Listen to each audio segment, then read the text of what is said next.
Hi there, my name is Joshua Brown from the police recruitment training company howtobecome.com, and in this presentation I will teach you how to successfully pass the Scottish Police interview. So if you're applying to Police Scotland to become a police officer, then please make sure you watch this video from start to finish because I'm going to help you to succeed. To achieve that goal, this is what I will cover. I will give you a list of Police Scotland interview questions for you to prepare for.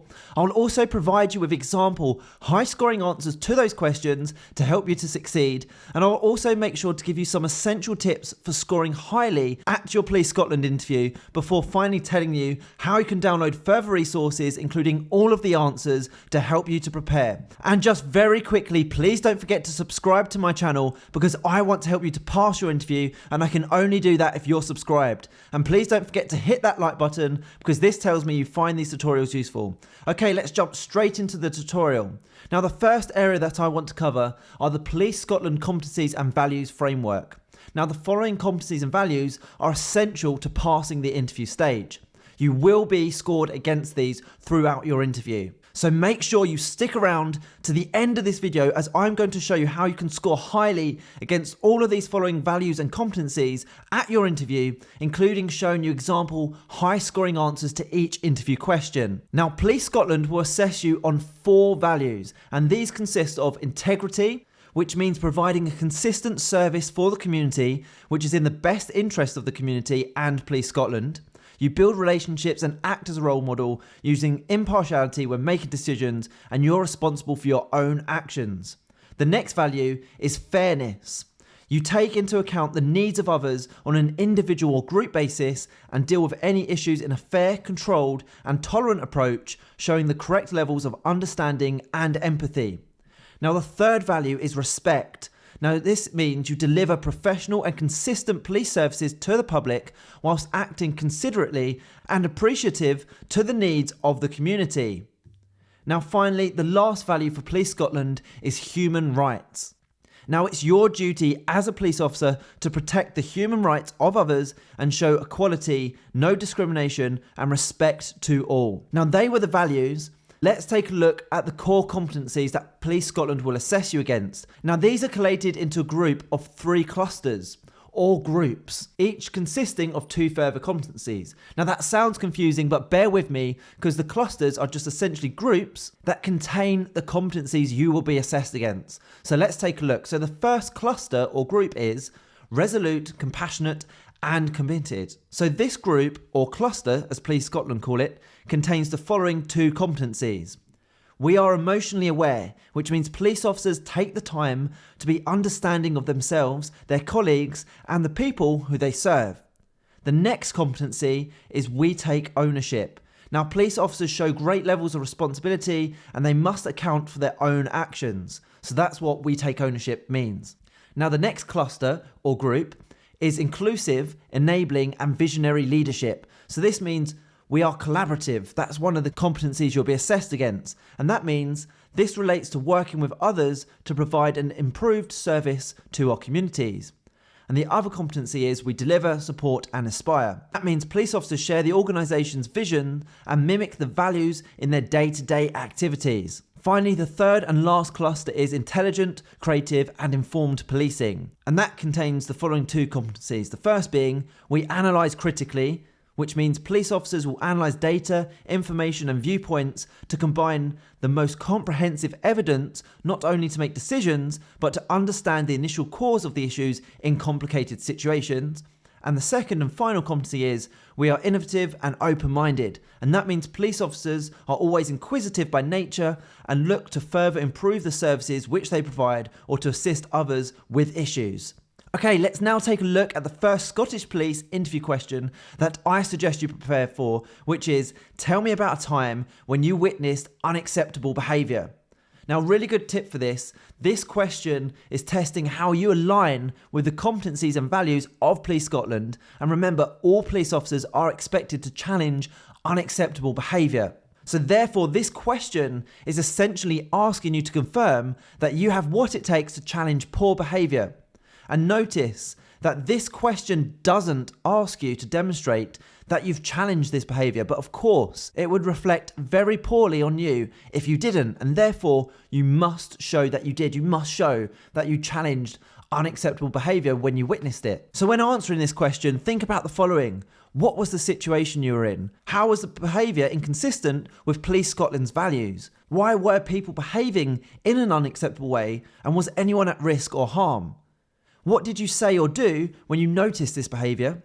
And what difficulties did you face, and what was the end result? So let's take a look at a fantastic example answer to this tough Police Scotland interview question. Tell me about a time when you witnessed unacceptable behaviour. Here we go. Whilst working as a salesperson for my previous employer, I was serving a lady who is from an ethnic minority background. I was helping her to choose a gift for her son's 7th birthday when a group of 4 youths entered the shop and began looking around at the goods we had for sale. They began to make racist jokes and comments to the lady. I was naturally offended by the comments and was concerned for the lady to whom these comments were directed. Any form of bullying and harassment is not welcome in any situation, and I was determined to stop it immediately and protect the lady from any more harm. The lady was clearly upset by their actions, and I too found them both offensive and insensitive.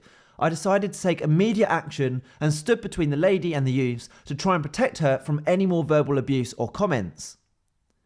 Now, I told them in a calm manner that their comments were not welcome and would not be tolerated.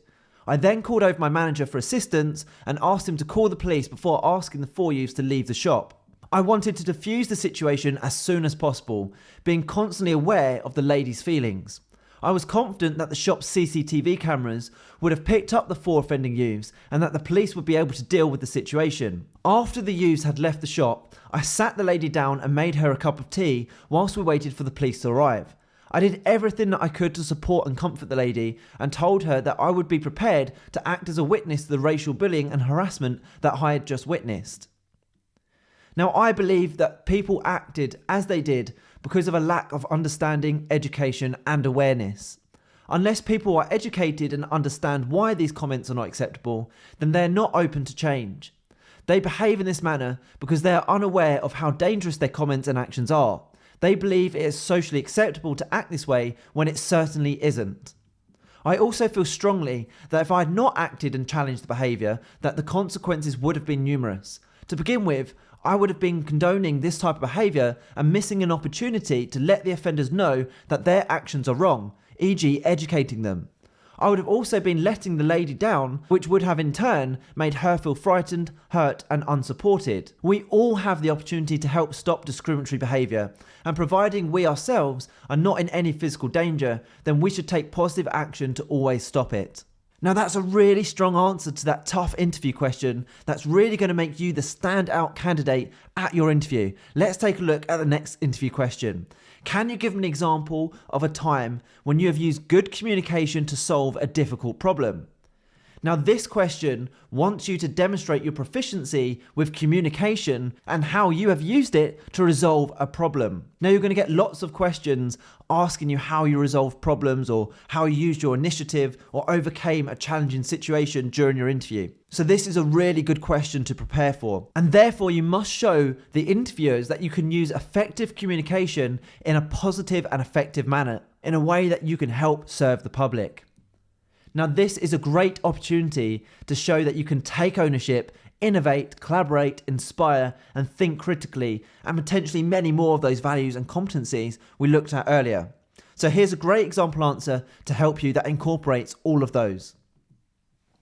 Can you give me an example of a time when you have used good communication to solve a difficult problem? For the majority of the modules on my degree, I was required to perform a group presentation. Now this presentation formed a part of the final mark for that module. In one particular module, I was placed in a presentation group with 3 foreign students who struggled with the English language. When you are presenting, you're awarded marks for communication. Therefore, a failure to speak in clear sentences could have resulted in us all being penalised. I realised that in order for us to succeed, I would have to take leadership of the group. I arranged for an initial meeting in order to establish what roles everyone would have in the presentation, where I listened to everyone's strengths and weaknesses, and collectively we came up with a plan of action. I felt that it was important for every single member of the group to demonstrate that they could communicate effectively and speak in the presentation. Therefore, I wrote out some very basic material for them to read so that everyone would gain a communication mark. When it came to the presentation, I took on the majority of the speaking, but made sure that everyone else had a turn. Without my input, I feel the members of the team would have struggled to communicate or even organise a meeting. I was responsible for organising which part of the presentation each member would be responsible for, as well as creating PowerPoint slides and written content. We ultimately received a 2-1 for the presentation and were awarded a 9 out of 10 for communication. Okay, let's take a look at the next Police Scotland interview question that I recommend you prepare for, and that is, describe a time when you had to use your initiative. Now, this is a common question that you are likely to face, or a variation of, as once again it allows you to demonstrate to Police Scotland that you match many of their values and competencies. For example, you can demonstrate that you are innovative and open-minded, we take ownership and integrity. So let's take a look at a great answer to help you. Describe a time when you had to use your initiative. During a previous role, it was late one Friday afternoon and the company's website went down.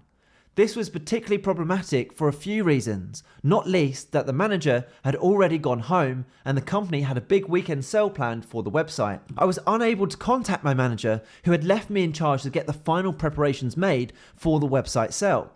I understood I needed to remain calm, take responsibility, and ensure the website got back online before leaving work that evening. The company's procedure for website issues was to use a contracted IT developer. However, after reaching them, they were not in a position to help at that time. I therefore decided to do some research online and managed to find an online freelance IT developer using the website Upwork.com.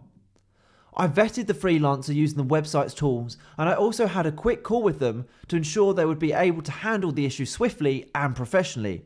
Despite their English not being very good, I managed to explain the problem in sufficient detail, and within the next hour the website was back up and running again.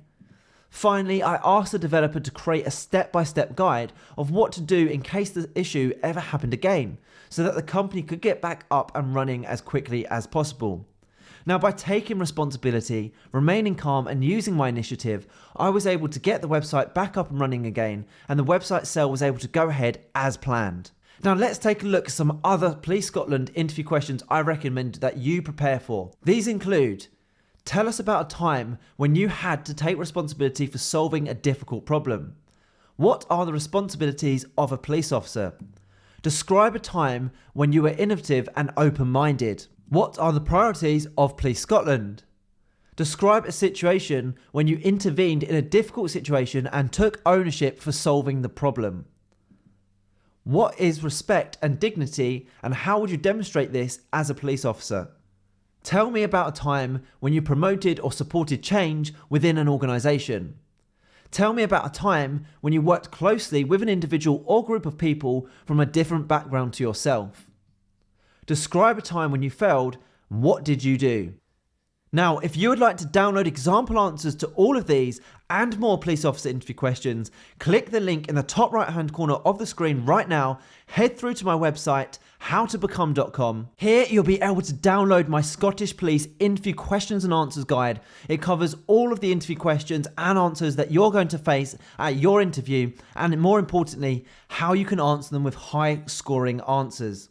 This guide is fully updated for the latest Police Scotland selection process. It covers all of the latest competencies and values and will improve your chances of passing your interview. So if you'd like to accelerate your learning and pass your Scottish Police interview, then head through to my website, click this button right here, and you can get access to this guide within minutes from now. It's a brilliant PDF guide that will get sent straight to your inbox, and you can have access literally within 2 minutes from now. I really hope that you've enjoyed this tutorial. Please don't forget to subscribe, as I'm on a mission to help as many people as possible pass their job interviews, and I can only do that if you're subscribed. Please also hit that like button, as that encourages me to make more videos just like this one. And if you have any questions regarding your Police Scotland interview, please feel free to put these in the comment section below, where I will get back to you. And finally, if you'd like to connect with me on LinkedIn, I've put my LinkedIn link in the description below. It's always great to connect with like-minded professionals such as yourselves. Thank you so much for watching. I wish you all the best for your interview. Have a great day.